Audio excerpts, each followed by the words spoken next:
Today economics. ఓకేనా. Question: ప్రత్యామ్నాయ వస్తువుల విషయంలో జాత్యంతర డిమాండ్ వ్యాకోచత్వం విలువ ఎంత? ఆన్సర్: 0 నుంచి అనంతముల మధ్య ఉంటుంది. నెక్స్ట్ క్వశ్చన్: వస్తువు ఉపయోగాలు చాలా ఉంటే డిమాండ్ ఏ విధంగా ఉంటుంది? ఆన్సర్: వ్యాకోచత్వంగా ఉంటుంది.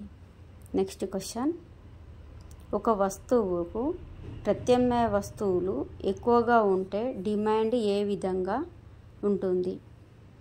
ఆన్సర్: వ్యాకోచత్వంగా ఉంటుంది. ప్రత్యామ్నాయ వస్తువులు ఎక్కువగా ఉంటే వ్యాకోచత్వంగా ఉంటుంది. నెక్స్ట్ క్వశ్చన్: XYలు సంపూర్ణ ప్రత్యామ్నాయ వస్తువులు అయితే జాత్యంతర డిమాండ్ విలువ ఎంత? ఆన్సర్: అనంతం. నెక్స్ట్ క్వశ్చన్: XYలు రెండు సంబంధం ఉన్న వస్తువులు కాకపోతే జాత్యంతర డిమాండ్ వ్యాకోచత్వం విలువ ఎంత? ఆన్సర్: 0. ఇక్కడ చూడండి, సంపూర్ణ ప్రత్యామ్నాయ వస్తువులు అయితే అనంతంగా ఉంటుంది, ప్రత్యామ్నాయ వస్తువులు కాకపోతే 0 ఉంటుంది. ఓకేనా. క్వశ్చన్: ధరలు ఎక్కువగా ఉన్నప్పుడు వస్తువు డిమాండ్ ఏ విధంగా ఉంటుంది? ఆన్సర్: అవ్యాకోచంగా ఉంటుంది. ధరలు ఎక్కువగా ఉంటే డిమాండ్ అవ్యాకోచంగా ఉంటుంది. నెక్స్ట్ క్వశ్చన్: ఒక వస్తువు వినియోగాన్ని వాయిదా వేయడానికి వీలు లేనట్లయితే దానికి గల డిమాండ్ ఏంటి? ఆన్సర్: అధిక వ్యాకోచంగా ఉన్నట్లు. నెక్స్ట్ క్వశ్చన్: స్వల్పకాలంలో కంటే దీర్ఘకాలంలో డిమాండ్ ఎట్లా ఉండును?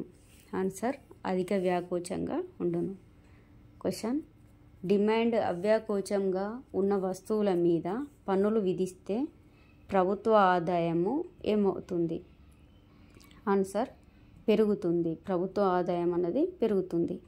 నెక్స్ట్ క్వశ్చన్: వర్తక నిబంధనలను కనుగొనడానికి ఉపయోగపడేది ఏది? ఆన్సర్: వ్యాకోచత్వము ఉపయోగపడుతుంది. ఓకేనా. నెక్స్ట్ క్వశ్చన్: ఒక వస్తువు ధర తగ్గితే ఆ వస్తువు గిరాకీ ఏమవుతుంది? ఆన్సర్: గిరాకీ అనేది పెరుగుతుంది. ఓకేనా. నెక్స్ట్ క్వశ్చన్: గ్రిఫెన్ వస్తువులకు ఉదాహరణలు ఇమ్ము.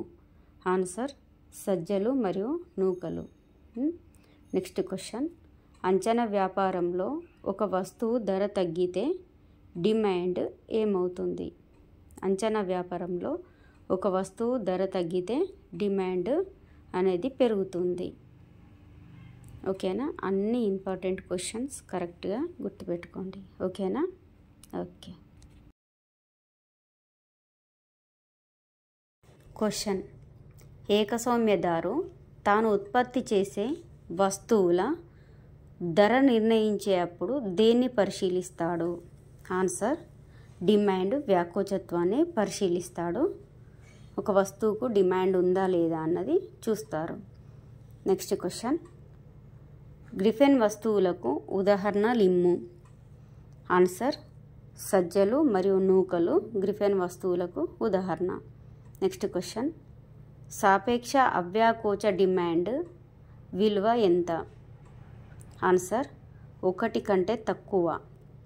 నెక్స్ట్ క్వశ్చన్: సాపేక్ష వ్యాకోచ డిమాండ్ వ్యాకోచత్వం విలువ. ఆన్సర్: 1 కంటే ఎక్కువగా ఉంటుంది.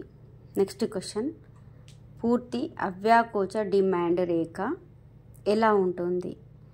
ఆన్సర్: OY అక్షానికి సమానంగా ఉంటుంది. ఓకేనా.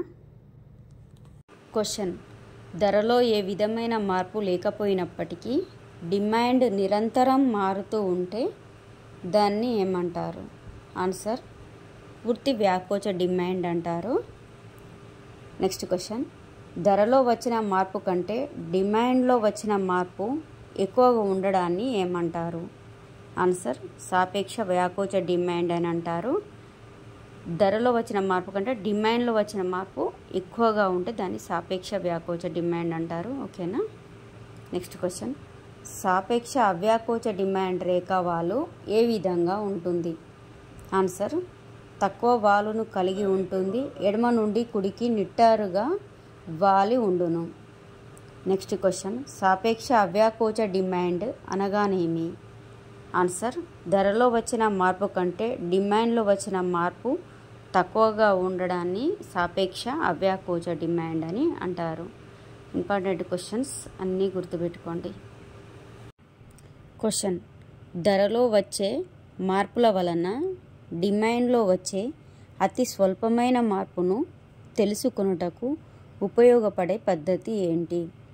ఆన్సర్ ఆర్కు వ్యాకోచ పద్ధతి. నెక్స్ట్ క్వశ్చన్: ఆర్కు వ్యాకోచ రేఖ ఏ విధంగా ఉంటుంది?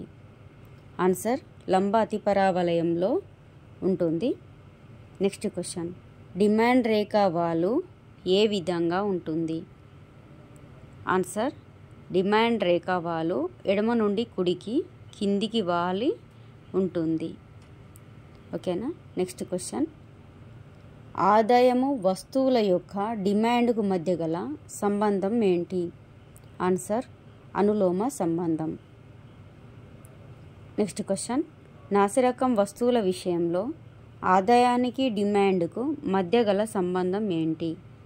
ఆన్సర్ విలోమ సంబంధం. నెక్స్ట్ క్వశ్చన్: వ్యాకోచత్వం భావనను మొట్టమొదట అర్థశాస్త్రంలో ప్రవేశపెట్టిన వారు ఎవరు? Answer Marshall. ఓకేనా.